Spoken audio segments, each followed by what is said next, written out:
of peak performance to learning and development in organizations.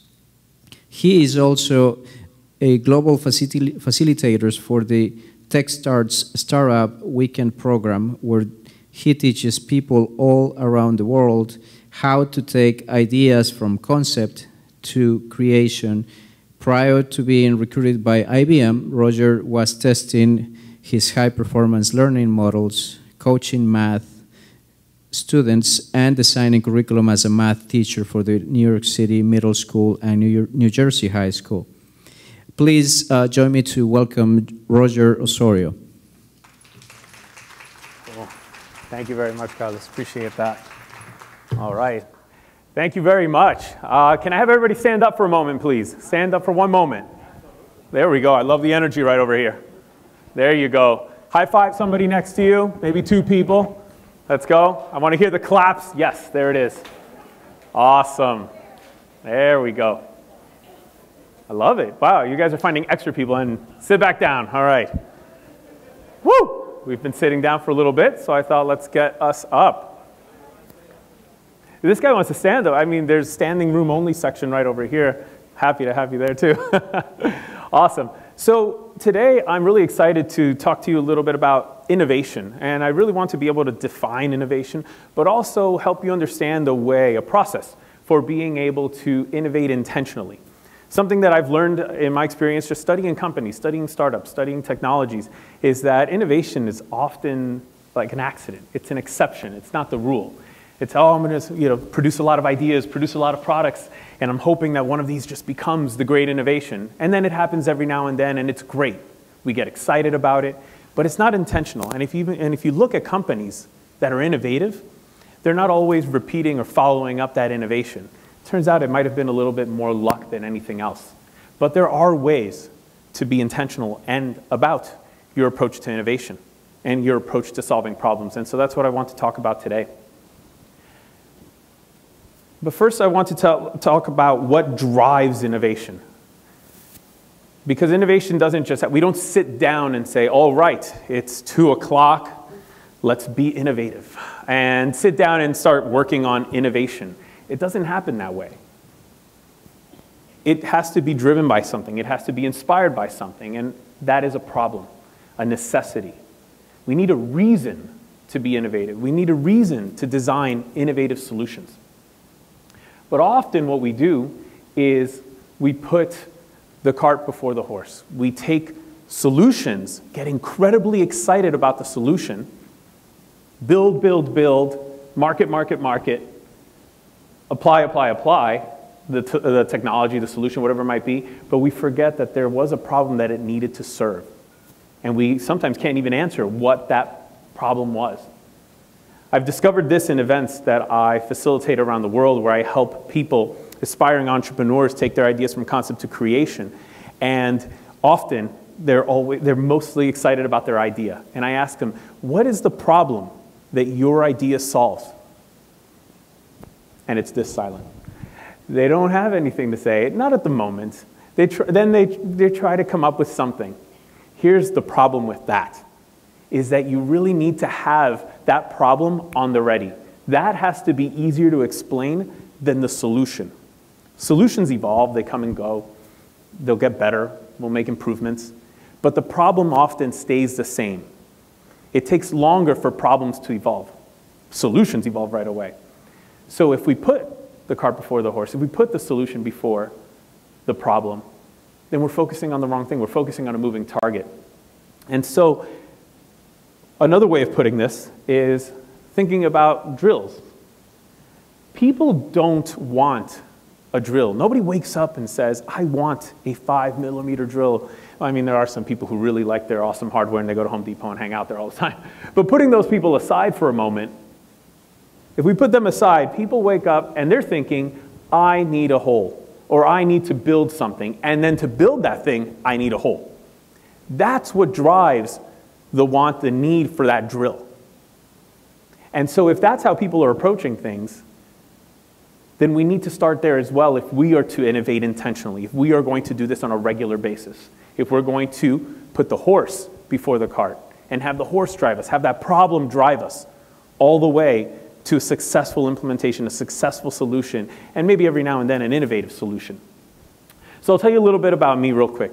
You heard my bio, but I'll just explain learning strategist a little more. Essentially what I do is I work with clients and organizations, like private clients that is, and organizations like IBM, and I'm currently doing a lot of this at IBM right now, to help them identify learning goals and then break down, reverse engineer getting to that learning goal. What is that result that you want to attain? For instance, I'll give you an example. I have a lot of people at IBM who want to learn AI, or they want to learn, that's artificial intelligence, or they want to learn blockchain technology. And they say, I want to become someone who could talk about artificial intelligence. That's awesome. Can you be more specific? What about artificial intelligence do you want to learn? What is it about blockchain that you want to learn? What level of artificial intelligence do you want to learn? Do you want to be able to speak to its applications, or do you want to be able to design artificially intelligent solutions? There's a very big difference. And as a learning strategist, I always start there and then start reverse engineering the path to help them figure out how to actually get there. Because once they have the clarity around what it is that they're trying to achieve, it becomes a lot easier to design a plan to do that, and perhaps along the way innovate in how they do that. I'm also an executive coach at the company, which is very similar to that learning strategist explanation I just gave you. The only difference is, rather than a learning goal, it's just any goal, a business goal perhaps. And I work with IBM leaders around the world where I help them gain clarity around their goals, the results that they want to achieve, and then we reverse engineer that path, and I'm there to help them stay accountable to that path and also navigate the bumps in the road, the barriers that they're going to encounter. I mean, as we all know, plans don't ever go according to plan. So if that's going to happen, as a coach, I'm there to help them navigate that. By heart, a math educator. Even though I may not be in the classroom today, I, by heart, will always be a math educator.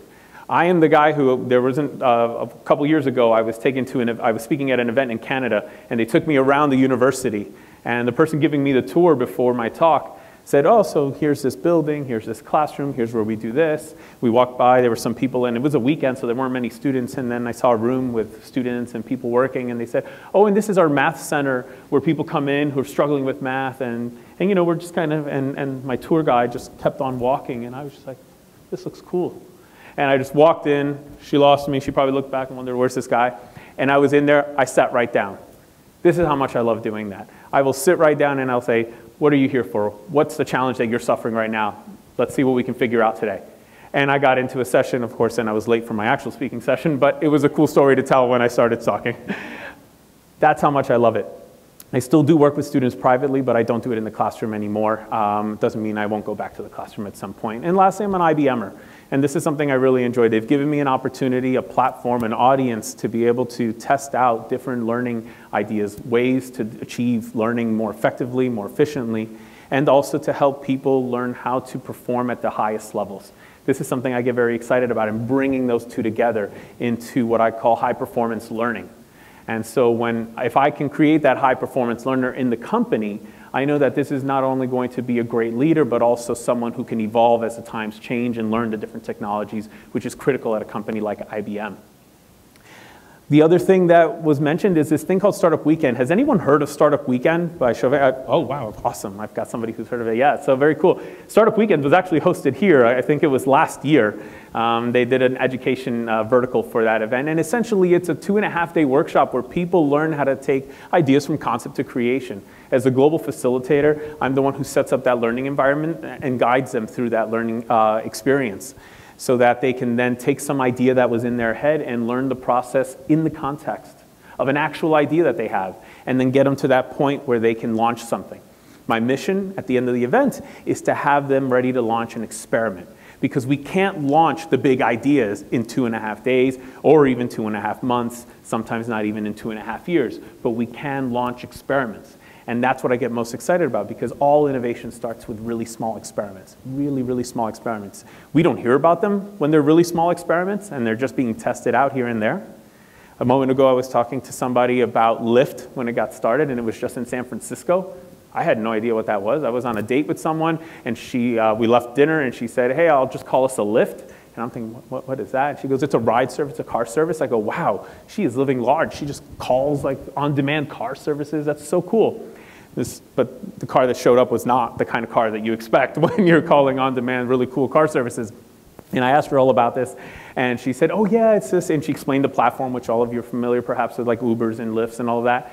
And I'm thinking, what happened to stranger danger and all of these things? Gosh, I'm really scared. But they were running experiments. Lyft was running an experiment in San Francisco, and that was the only city, and that's why I didn't know about it, and I hadn't heard about it in New York. Innovation, solutions, great ones, start with small experiments, local experiments, all ideas. And so at an event like Startup Weekend, we teach you that process, and you practice it in that weekend in the context of a real idea. So I wanted to start this off with a few questions. The first one that I want to address is, what is innovation? Because let's just settle on a definition for this, and then we can just move forward into using that word a lot. But also, what is jobs to be done? I'm going to explain that. The lean startup methodology, which is something that I teach at Startup Weekend. And lastly, then, let's answer the question, how do we innovate? How do we do it intentionally, not accidentally? And so, innovation, just real quick, can my buddy right here tell me how you define innovation? Something new, awesome. I'm just gonna leave it right there because yeah, I mean, it's the simplest way, and I love how simple you kept it. Sometimes I hear really long explanations, but it's new. It's something new. And essentially it is. It's a novel solution. It's a new solution to a clearly defined, specific, and measurable problem. Now, I place a lot of emphasis, especially as an executive coach and learning strategist, on clearly defined, specific, and measurable. Because when you get that specific about a problem, solutions just begin to pop out at you. They start to emerge. And not many, just a few, the ones that stand the best chance. Brainstorming is awesome, and it's even more awesome when you have a very narrowly, specifically, measurably defined prompt for the brainstorming. So when we're innovating, we really need to have this clearly defined problem. So think about that. But it's a novel solution to it. Now, having said that, it's a novel solution. Does every solution have to be new? Not necessarily. You're right, not necessarily. And so there's a little bit of a disclaimer there that I'll say, that successful solutions really need not be innovative. There are a lot of people doing incredibly well with solutions that are not innovative. And the other way around, whoops, innovative solutions need not always be successful. Just because it's innovative doesn't mean that it's going to succeed. It's new, it's novel, that's nice, but it doesn't mean that it will succeed. So we have to keep that in mind if we're going to be realistic about being intentional with innovation. So let's talk about jobs to be done. So jobs to be done is something that I really enjoy. It's a framework based on a theory that was posited by Clayton Christensen, who's a professor at Harvard University. This is something that he began working on in the late 90s. He introduced in his book called The Innovator's Dilemma. He followed that up with Innovator's Solution, and most recently a book called Competing Against Luck. And his mission here was to see, is there a way, can we explain the most successful companies, the most innovative companies and their products? Can we explain that? And what he was able to find was that all of these products, all of these services, all of these successes did have something in common, and that's that they were all able to help someone like you and me, a customer, get a job done. So in the context of education, you know, educators have many jobs that they need to do. In the classroom, outside of the classroom, administrators have things that they need to do. We have jobs to be done, and we need to make progress in those jobs. But sometimes, the job to be done may be complex. It's never easy. And in education, it's becoming increasingly harder. Things are changing, times are changing, demands are changing. Desired results are changing, expectations are changing. And so, people hire products and services in order to help us get that job done. It's going back to that hole. I need a 5mm hole. So I hire the drill to get the job done, to help me get the job done. And that's the model that Clayton Christensen brings up. And so I use this model anytime I'm assessing a solution, because often people bring me ideas. They bring me solutions. They say, oh, I've got this really cool thing I'm working on. Can you help me out with it? And then I look at it and I go, so what's the problem that your solution solves? Who's your customer? And they answer that question. What is your customer attempting to do when they need this product? And then we start to really get to that job. And if they can't answer that clearly, it doesn't mean that it's not going to work out. It just means that they have to think a little bit more about it. But without that clarity, here's what happens when you're building solutions or when you're implementing ideas. All of a sudden, every single feature makes sense. You can add every single bell and whistle to your idea because it's all, oh my gosh, it would be so cool if it also had Bluetooth and if it had Wi-Fi and it was connected to artificial intelligence and it was on the blockchain, and we could go on and on. But if that's not going to help me or contribute to getting the job done more effectively, why would I do that? Has anyone ever heard the term disruptive? Disruptive? Say aye. Aye, okay. So a lot of you have heard this term. It gets played out a lot. So Clayton Christensen was actually the one who also posed a theory called the theory of disruption. And when he was talking about disruption, a lot of people thought, oh, this is something so innovative and so cool. But it's not. It's actually what happens when you have the most clarity around the job to be done. If you have the most clarity about the job to be done, all of a sudden you realize that the solution necessary is not that complicated. That there's a group of people that are totally being overserved. And what I mean by that, if you look at the market for hotels, the market for staying over, or accommodations, for a long time we had Hiltons, Marriotts, and all of those. But there were times where college students or people who didn't earn a lot of money and didn't have the kind of budgets for $150, $250 a night in New York City needed a place to stay. Now, if they wanted to come to New York City, they would usually hopefully have a friend here that they could crash, a couch that they could crash on. Because the solutions in that market were overserving them. They were too expensive. I don't need a maid. I don't need a really cool room. I don't need a king-size bed or a queen-size bed or anything. Gosh, I just need a spot on the floor if you can give me that. Some people are just thinking, I really don't need that. I have a few bucks and I just really want to be able to stay in New York City and enjoy the city. So people were being overserved. Someone realized, the folks at Airbnb realized that, wait, are these people being overserved? Yes, they are being overserved. What is the job they're trying to get done? They're just trying to get to and stay in New York City for a couple of days, or wherever it might be, Boulder, Colorado, or San Francisco, California. And so they're sitting there just trying to get this job done, but they can't. Way at the bottom of the market is this group of people who don't want to stay or don't have the money to stay at a Marriott or a Hilton or any of the other options. And they don't want to stay on the highway. They want to be in the middle of the city. They don't want to go way, way, way out there because then it's going to cost them a lot to get back there. And so because they understood the jobs to be done, the job to be done by these people, they were able to design a solution that actually turned out to be what Clayton Christensen proposes to be a disruptive solution. And that is, it was so simple, it was so cheap, it was so inferior to what the market offered that, do you think Hilton or Marriott even cared about this? They were like, whatever, couches, extra bedrooms, that's not our deal. We're not in that racket. And so they didn't care about that. So there you go, you've got Airbnb kind of just doing its thing way at the bottom of the market, serving all of these people. The years go on, they get a little more funding, the places get nicer, the services get more interesting, experiences by Airbnb, and now we have these premium services by Airbnb, which were announced, I think it was a couple of months ago. And now Airbnb is going toe-to-toe with Marriott and Hilton. You better believe Marriott and Hilton are now thinking, oh man, this is not cool. And the moment they figure out how to get a company like IBM to let me stay at an Airbnb instead of a Marriott and Hilton, then it's done. Because right now they love having 400,000 IBMers all around the world stay at Marriotts and Hiltons and those types of hotels. But the moment they let me use an Airbnb, I'm all in. I'm going to always pick the Airbnb anytime I get a chance. This is what happens when you understand a clearly defined job to be done. And so this is why I wanted to introduce this, because for any of you looking to innovate intentionally, it's important that you understand this. If you want to learn more about this, read the book Competing Against Luck. This book is strictly focused, or I would say 90% focused on the theory of jobs to be done. But of course, Clayton Christensen will talk about disruptive innovation as well. It took him 20 years to get to the point where he published this and opened it up to the world and said, all right, I'm done just writing the research papers on the theory of jobs to be done. I'm going to launch it to the world. Because this book only came out a couple of years ago.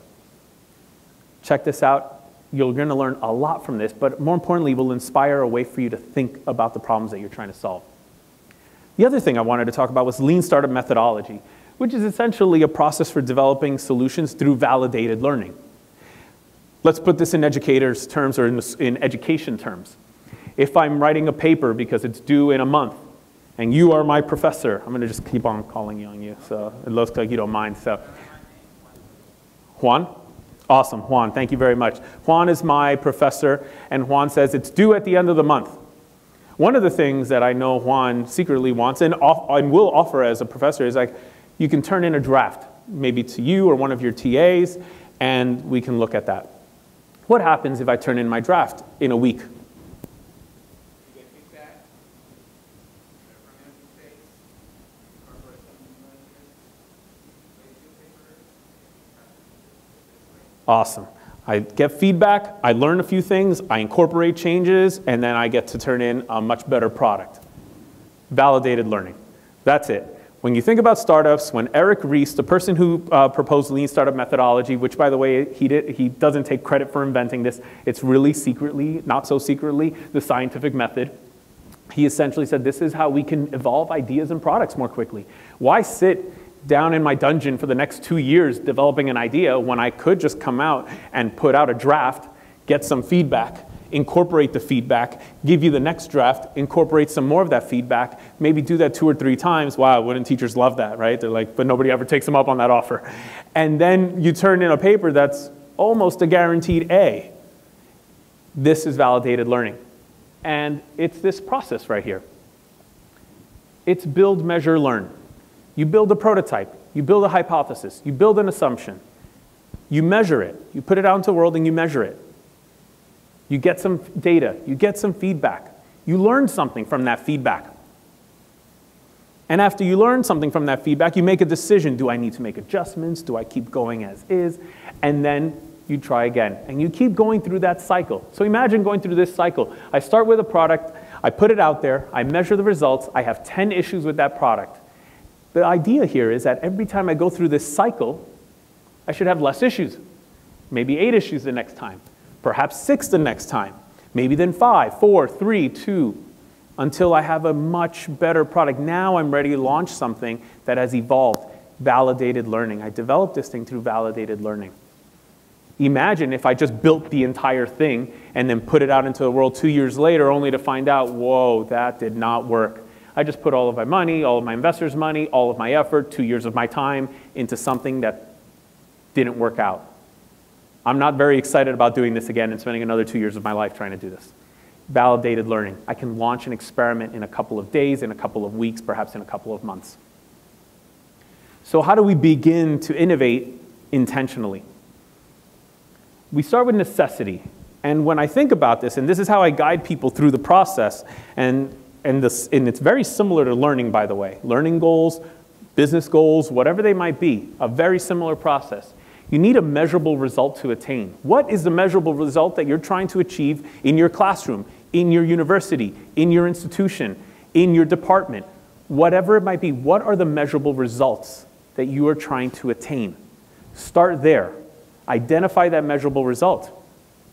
You also then need to find jobs to be done.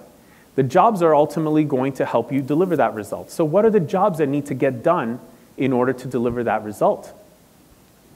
Then there are objectives that must be achieved in that job. There are things that I need to do to accomplish that job. And lastly, there are clearly defined, or we need to clearly define them, but there are problems along the way. Problems along the way to getting the job done. So let's break this down. A measurable result will define a successful effort. This is one of the biggest things, one of the biggest values I add as a coach. Defining the win. When do we win? When do we know that we can pat ourselves on the back, celebrate, break out the bottle of champagne? What's the victory? Or are we just going to spin our wheels and come to work every single day and just keep going until one day either I'm let go or I leave? That's not as inspiring. I need a result. I need a target. What am I chasing after? And how will I know when I get there? A clearly defined result, a measurable result, will help me understand when I've gotten there. And there are high-level results. There are results everywhere that need to be achieved. Teachers, administrators, school leaders, deans, results everywhere. Clearly define them, because then you'll know when you get there. If you have a job to be done, then you'll know what it takes to deliver that result, because the jobs are what drive the result that you're trying to achieve. Then your clearly defined problem is going to do something really interesting for you in the innovation process. It is going to guide your solution. One of the things that I love teaching as a math student is how to break down a problem and look at it 3 or 4 different ways. Because when I do this, I empower the students that are considered the weakest. I didn't like calling them that, but just in the interest of not finding a different word, they were just my students, but they were the ones that struggled. All of a sudden, when they see the problem clearly, they find ways to get there. The ways may not look pretty, but it doesn't matter. They get there. So when you have a clearly defined problem, all of a sudden, you can design that solution more easily. Being innovative is actually not that hard when you know exactly what you're trying to solve, very specifically. And that's what sets people apart, usually by luck, and now some companies intentionally, is that they're looking at the problems in ways that their competitors are not. That's what separates people who are successful. And lastly, the objectives, to our point about feedback, are going to provide us with valuable corrective feedback. Because if my idea, if my solution, my proposed hypothesized solution is not checking off all of the boxes of my objective, well, then it's not helping me get the job done. And if I'm not getting the job done, then I'm not delivering my results anytime soon. Back to the drawing board, back to the build, measure, learn, and I will keep doing that until I get better at it. Until all of a sudden I've checked off all of my objectives, and then I can solve this job, I can get this job done, which will then help me deliver the result that I want, that I need for my organization. So here are some essential questions to help you get started. If you're looking to write anything down, I would say write these down. These are questions that I use when I coach people in learning, business goals, and innovation or starting businesses. What is the measurable result that you desire? Think about this. If you've ever said, I want to learn the piano, not good enough. I want you to ask yourself, what is the measurable result that I desire? How can I define that more specifically? How good do you want to be at the piano? What do you want to perform on the piano? Where do you want to perform the piano? Be very specific. Get measurable. Do I want to play 3 songs on the piano, 3 pieces on the piano? Is that it? Or do I want to be able to play anything? Let's get specific about that. What jobs must be done to deliver the result? What are the jobs? This is the reverse engineering part. What are the jobs that I need to do to get that result? Maybe there's 5, maybe there's 10. What objectives must you achieve to get the jobs done? What objectives must you achieve to get the job done? If I'm going to get this complex job done, as I mentioned earlier, jobs can be complex. And the higher you go up in levels in whatever it is that you're doing, the more complex they get. But the more interesting they get too. So what are the objectives that you need to achieve? List those out. That's like your to-do list. It's another way of looking at it. And lastly, what problems are currently standing in your way of getting that job done? What problems are currently standing in your way of getting the job done? Is it that I don't have access to the class that I need because I've defined that that class will drive that result? In which case, I need to find a solution for this? What is standing in my way? Is it a resource that I'm missing? Resources we can find. We can be resourceful. We can get those resources. But we need to know what they are. Otherwise, every time somebody comes and offers you an opportunity, hey, I'd love to help, I've got this thing, great opportunity just came up.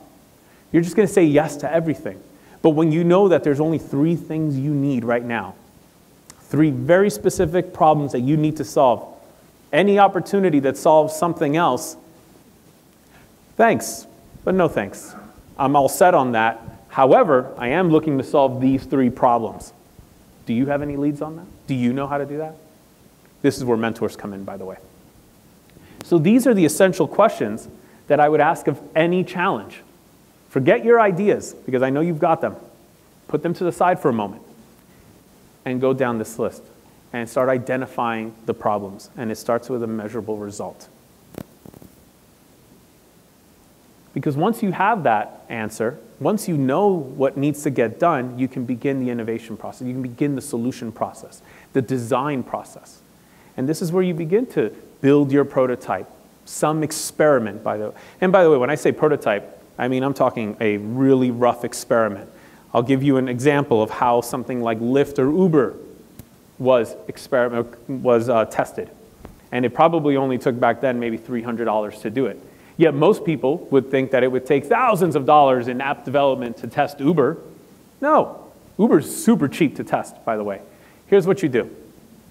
You get a website, like a web form, and you ask all these questions for people who need rides. You hire a driver for the day, pay the daily rate, whatever that is, or a friend or somebody to drive the car. You rent a car if you don't want to use your own or you don't have one. You make sure that person has a cell phone, can receive and send text. And then I take my form and I send it in an email to all of my friends who live in New York City, and I say, hey everyone, I'm testing out this idea. If you need a ride this week, can you send the request through this form? All right, I send it to 500 people. Maybe 20 of them get back to me. And they write throughout the week, they send their little requests. And then I take that request, I see where they want to go, and I see where they want to be picked up. I go and send somebody, Mike, let's say, goes over there, picks up my friend John, and then goes through that process, delivers John to his destination, and now comes back. Well, I want to learn how that went. I want to hear about that data. I want to hear about that feedback. And so I'll ask the customer, how did that go? How was that experience, John? Well, it was pretty awesome, actually. I'm like, oh, cool. What was awesome about it? Well, your driver, super cool guy, like really interesting stories. Awesome, okay. That's not what I was thinking, but all right, fine. I mean, I didn't think that would matter. So anyway, keep going. What else? Tell me more. It's like, well, how was the pickup? Oh, that was a little tough. It took probably like about 10 minutes. I'm like, oh, why 10 minutes? By the way, right now, I am measuring my results. It took about 10 minutes. It's like I couldn't find the driver, and I didn't know what kind of car he was in. And then I didn't have a phone number to call him. But eventually we found each other. I saw some guy awkwardly sitting there in a parked car, and I kind of just assumed that I'm like, excuse me, are you here to pick me up? I'm John. It's like, oh yeah, it worked out. But we figured it out. Were you late to your destination? No, I had time. I'm like, okay, that's cool. But I'm listening, and I'm thinking, oh my gosh, how did I not think to add the feature for calling your driver, the driver's name, the car that the driver comes in? That's pretty simple. That's right in my face. But I needed to run the experiment to test that out. I do this about 100 times in a week, and I even charge a little bit of money. I make some money for my little prototype experiment, because I am adding value, by the way. And now I can take that and keep building my product, and I can keep evolving it. Imagine if I did that over and over again. I started scaling just that version of it. And all of a sudden, I had too much demand that I couldn't handle. And everyone starts sharing that form with all of their friends. I'm like, guys, can you stop doing that? I sent it to just you. And then I'm like, I need help. I need more people. I need a more robust solution, because I can't wait behind this form as a human. That was cool for the first experiment, but now I'm getting hundreds of requests, thousands of requests. And over time, as that problem, what a great problem to have, starts to occur, now I can go to an investor and say, I don't need money. Like, I'm not here to tell you that I need money. I'm here to tell you that I've got a problem. I've got all this crazy demand, all these people who want to pay for this thing, and I don't have the means by which to deliver this solution at scale. I've got money, awesome. I'll take some of that, please. All of a sudden, that interaction is a no-brainer as well. Evidence helps you with all of this. And then I learn and I make adjustments as I go through this cycle. And I keep evolving my product. If you want to learn more about this, especially for those of you working in organizations, because this process is not just for entrepreneurs. In fact, and I know this because I use it mostly as a teacher and as an IBMer. Read The Startup Way. This is Eric Ries's new book. The book that everyone talks about that Eric Ries wrote way back in the day was The Lean Startup, maybe like 11 years ago. And that was considered kind of like, I don't know if I want to call it the Bible, but definitely one of the books that most people venturing into startups has read at some point. But in this book, he gives you a quick recap of the Lean Startup. So save yourself the time. Don't read the blue book, which is the Lean Startup. Read the red book, which is The Startup Way. And he will talk about how to apply this in organizations. And by the way, if you want to launch a startup, you'll still get what you need from that book anyway. But this is the process. And that's how we use all of those questions and the answers from those questions to run it through the cycle. So remember, people don't want the drills. They don't want the 5mm drills. They want the 5mm holes. So if you are sitting around and you're thinking, I have book time for innovation. I want to be innovative from 2 to 3 o'clock, then ask, well, what do students want? What measurable result do they want to achieve? Maybe they don't want grades and credits. Maybe that's not what they wake up thinking, oh, I can't wait to get a grade. Oh, I can't wait to get a credit. No, that's part of the process for being able to achieve, but what's the thing that they actually wake up for, that they want? Perhaps they want to learn a skill, start a career, provide for a family. Maybe these are the things that students want. And if we know that, we can reverse engineer that into all of the jobs that we need to get done. And then we could even prioritize those jobs and then start solving some of those. And most of those will have solutions, by the way. So don't feel like you have to always innovate. Don't reinvent things that don't need to be reinvented. Pick the ones out that have not been solved yet, or the ones that the current solution is just not cutting it. It is not helping someone get the job done, such as someone who lives too far away or has kids and wants to learn. And then think about, how do I serve that result? How do I serve those jobs? And then start designing your solutions. Here are a few of my most favorite learning questions. And again, if you're going to write anything down, write this as well. These are questions that I ask of my clients, especially in the first meeting. We get through most of these questions. What specific level of learning do you want to achieve? And in a way, and because that's a hard question to answer sometimes, I ask them to describe the performance that they want to be able to deliver in a story. What does it look like? Can you give me like a story? Walk me through that moment when you're doing that thing that you want to do that has driven this desire to learn that topic. If it's to play soccer, cool. If you want to learn to play soccer, can you help me picture that moment? Describe that moment. Piano, describe that moment. Oh, I'd really love to be able to take my significant other out on a date for our anniversary, stop by a hotel, that ballroom that has, or a lobby that has a piano, and be able to play this song. Awesome. That's specific. We can get there. This does not require certain things, like, for instance, years and years of practice on the piano. If this is your goal, if this is the result that you're trying to achieve, let's build a plan around that. Who demonstrates the desired skill that you want to be able to perform, and at the level that you want to perform it? Give me an example of somebody who's already doing this. Maybe it's a friend, maybe it's someone on TV, maybe it's somebody who's professional, whatever it is. Find people who are already doing it at the exact level that you want to deliver it. Then, how do people, I want you to go out and answer, and I don't expect them to answer this question in the session. This is their homework. How do people learn this skill at the earliest stages? How do they learn the skill at the earliest stages? Now, if you've answered the question before that, and you can access some of those who's, then go find them and ask them how they learned it.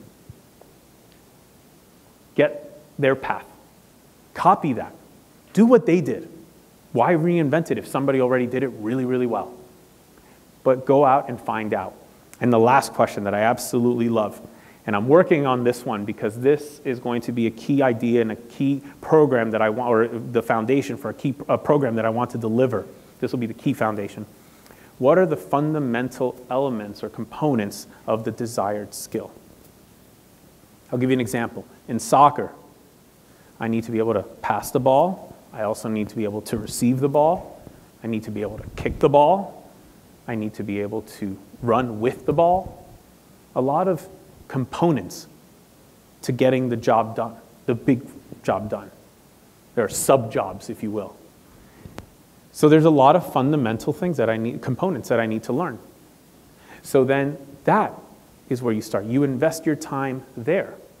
Because if you become really good and comfortable with passing the ball, then I can take you to the, and running and kicking and receiving passes. Then I could take you to the next level and say, now I want you to run and then kick the ball when you hit that spot with the cone. And by the way, I used to coach soccer this way. And I had kids, and I loved working with the kids who, they were struggling, they were not the ones who were usually the starters, and I'm like, oh, I'm gonna make this kid a starter. We're gonna get there, we can build a starter, that's doable. And we would break it down.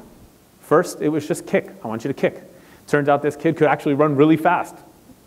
So cool, we had that going for him.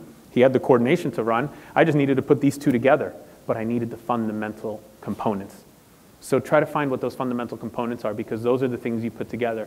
When I taught in the classroom, I focused on those fundamental components, because I'll tell you why students struggle in Algebra 2, Algebra 3, calculus, whatever it might be, statistics, Algebra 1, geometry, it doesn't really matter, whatever subject it is.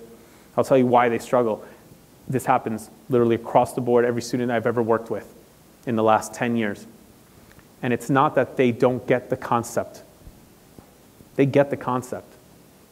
It's that they struggle so much with the fundamental components of the work that by the time they get to the next order of challenge, they're exhausted. Brain capacity, completely, there's no more fuel left. And they're just done. I forget this. They spend so much time adding fractions, trying to figure out how to deal with those fractions. I'm like, whoa, fractions are not the goal here. They're just the givens. What do I do with a situation like that? I put in really simple numbers, like 1s, 2s, and 3s, and 0s. I go, can you do this for me now? Okay, and all of a sudden, they're working their way through it. Cool, now I know that you really lied to me. You totally know what we're doing here. Your problem is fractions. Let's go work on that. And as a coach, I want to get right to the source. Where is the problem? Notice, my language is the same. Everything I'm talking about. Where is the problem? Because it's through that, solving that problem, that we are going to then get this job done. And if we get this job done, we're going to achieve this result that you want in math class. Do you want to succeed in math class? Yes, I do. Great. How well do you want to do in math class? I want an A, but I'm not an A student. I can't get an A. Whoa. I didn't ask you what you couldn't do. I asked you what you wanted. I want an A. All right. Then let's work on that. I want to get into this college. Which college? Where is it? Tell me more about it. What are the requirements to get in? Let's break this down. I want to be super specific. And then we start working on the plan to get there. This is what I enjoy doing and bringing it to IBM and being able to teach people to go through this process, because we can all be empowered to do this. This is not just something that happens to a lucky few. Any one of us can do this. It's just a matter of practicing these. A lot of these things that I posed here, the questions, all that, sub-skills, component skills that you just need to practice over and over. Keep passing that ball. Keep passing that ball. When I worked with my students, more. I want you to do this so quickly. I want you to do this so easily that it doesn't burn any fuel, that I can get you to do 40 questions, and by the time you're done with 40 questions, you're like, all right, that was fine, no biggie. I want to get you to that point, which means I have to get them through exhaustion, by the way, and get them tired and all of that, and break through that exhaustion and get them to that point where this is not going to tire them out. This is a piece of cake. I want to get to the really good stuff in this problem. I want to get to the deep thinking in this problem. So a question that I'll leave everyone with here is, what result do you want to achieve in your classroom, in your university, in your college, in your department? For yourself, for your students. Many ways to look at this question, but clearly define this result. Start here, and all of a sudden, the problems will emerge, And then once you have those problems, you have that necessity, you've got the best driver for innovation. Thank you, everybody. I appreciate your time. And I think do we have a little time for Q&A? Yes. Awesome. So let me just. So please raise your hand for we have a questions. hand raised right in the front. They're going to come with a mic. Yep, right behind you. There we go. Hi there. Well, actually, it's not a question. Excellent presentation. It's a curiosity. How old are you, and how you evolved to be like this and have all those titles that you have? Because it's definitely very inspiring. Well, I appreciate that. I actually removed the slide that kind of does that because I wanted to focus on the content, but I'm 37. And it was a mix of things. I bachelor's degrees in finance and international business. I worked as a national account sales manager, by the way, learning to sell. Awesome, awesome skill to have. Helps you in just about anything you want to do, being able to present, convince, teach, whatever it might be. It helped me in teaching. Then I got a master's in psychology. And when I was looking for that master's, I was trying to figure out the problem I was trying to solve was how do I grow people? When I was making the decision to leave Ingersoll Rand, the company that I'd been with for 4 years, I knew that something had to drive me to get out of there. And what drove me was this desire, this obsession to understand how do I grow people. And in math was specifically where I wanted to start, but I knew it was just a start. And when I was looking at the different programs available to people, different master's programs, of course everyone said, start with a master's in education. But when I looked at the curriculums, I didn't really quite find the recipe for learning how to grow humans. And I'm like, oh, I can't grow humans like this. And I mean, they covered a lot of other things which are important too, but that wasn't what I was trying to do. And I was very specific about what I wanted. A master's in psychology helped me do that. It was focused on executive coaching and leadership development. During that time, I also got an MBA, a part-time MBA. This was right after the 2008 crash. So when I thought, I'm like, oh, I could always go back to work if, things don't go well with my little, this departure from corporate America and stability and all of that good stuff and better eating and all that. I can go back to, once the crash happened, I'm like, okay, that's not going to happen. Every door closed because people were getting let go. So I couldn't go back. So I'm like, well, I guess I'm all in on this thing. So I went, that's why I got the MBA and all of that. Then I got into consulting in schools. It was luck to find a really brave superintendent who had faith in me, and he knew that I had never done this in a school before. He knew I had done this only with individuals, one-on-one coaching with students.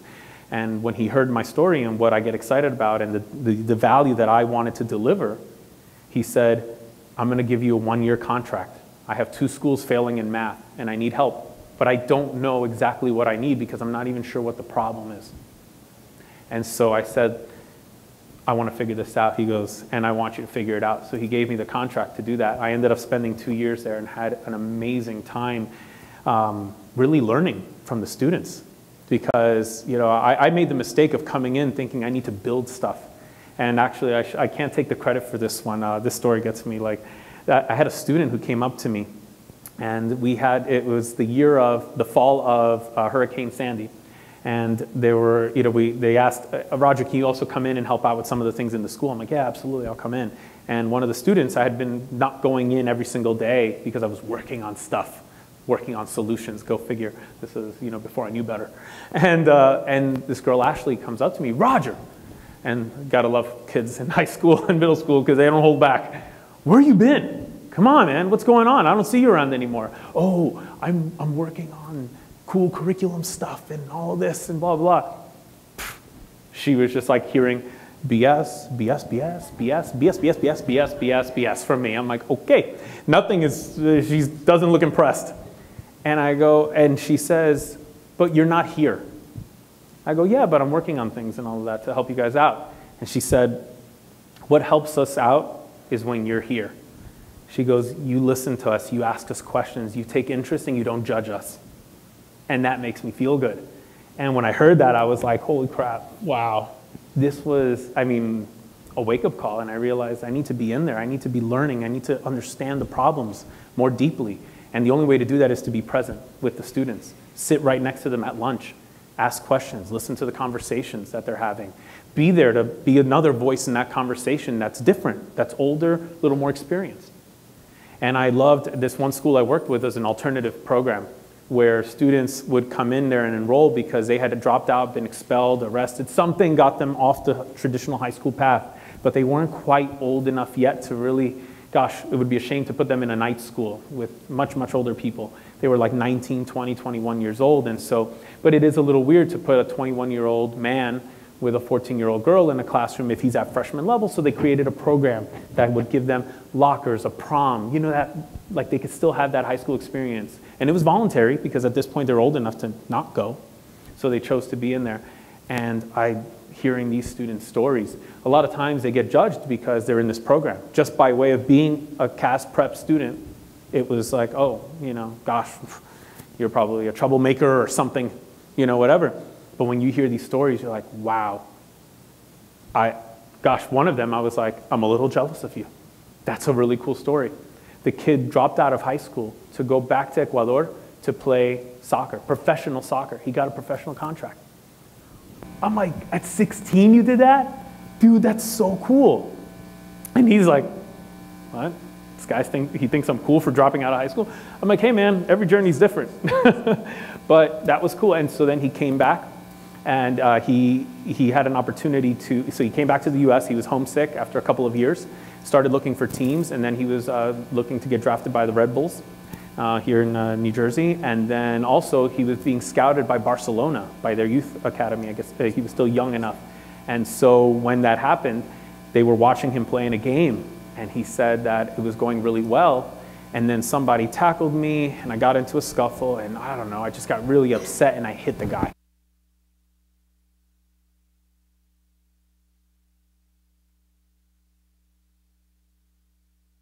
But real quick, oh, well. But what ended up happening was he said that the scout came down to him and said, awesome, you're an incredible special player. But we look at a lot of players, and you getting that red card into that fight, we just don't do that. I can't take that risk. We invest in only a few players every year. There's other players who don't get red cards. There are other players who don't get red cards. And so he lost that opportunity. Now he's, you know, then he spent a couple of years just trying to figure things out, gained a lot of weight, and then he was just, oh, what the hell? And then he heard about this program and he enrolled. And he was still a difficult kid to work with at times. But when you hear that story, you're like, wow, that's the human. And when I know this, I'm like, now I know how to approach him. Now I know how to solve this problem. This guy has a specific result he wants. I can ask him what that is, and I know the context within which he wants that result. And I go, what do you want? I mean, I don't know if you want to play professional soccer at this point. He's like, I don't know if that's really what I want at the end. Maybe it partly is, but that'll be a side thing. He goes, I just don't want to end up like being 22, 23 years old with no degree and no chance of being able to do anything. I don't want to keep working at a supermarket. And I said, awesome. Then that I can help you with. Let's start figuring this thing out. But dude, you're missing classes. What's the deal with that? You're late every single day. And so we have that conversation. Notice how it all comes from the results and the problems. I'm sorry, I just want to make sure. I saw another hand go up here. Thank you for the question. Okay, I used to be a GED instructor.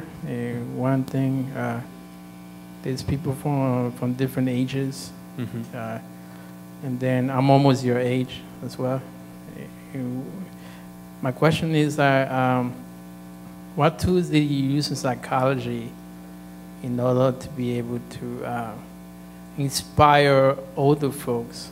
Because sometimes they say, I lived a life and you haven't lived that life. So they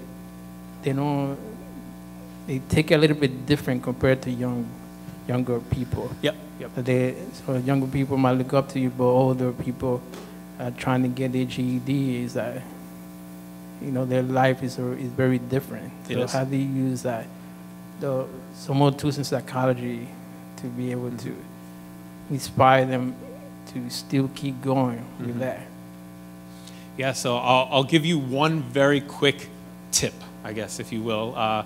One insight that I use with adult learners when I do work, because I have coached adults as well who are trying to go back to school or need to get more certifications or whatever it is for their career, and they're very intimidated about going back to school.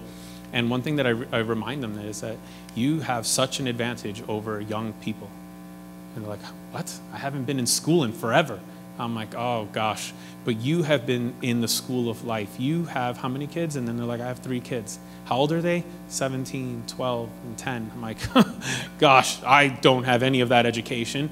No doubt every single day is a mathematical challenge with variables that change literally probably by the minute in your house, and you are figuring it out. You are solving problems, and this is specifically in math because this is usually where I work with learners.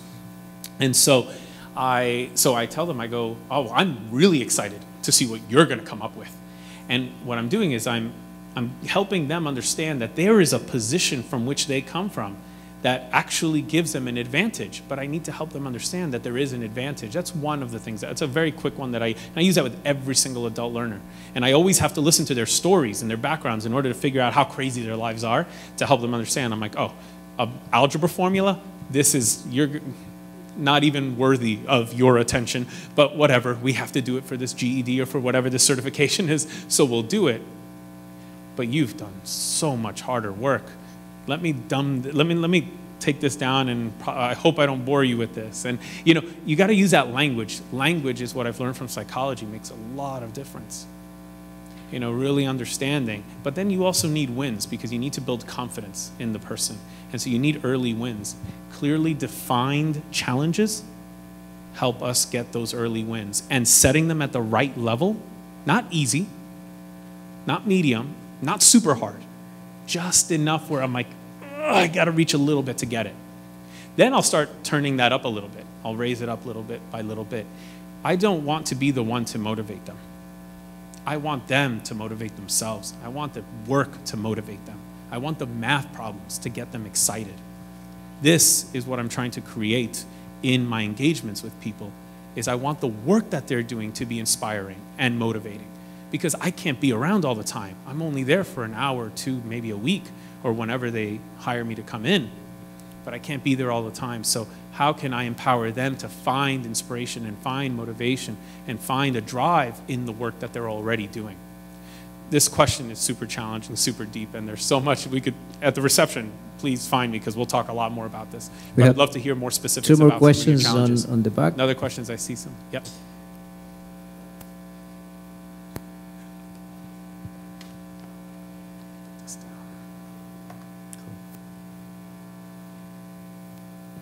Hi.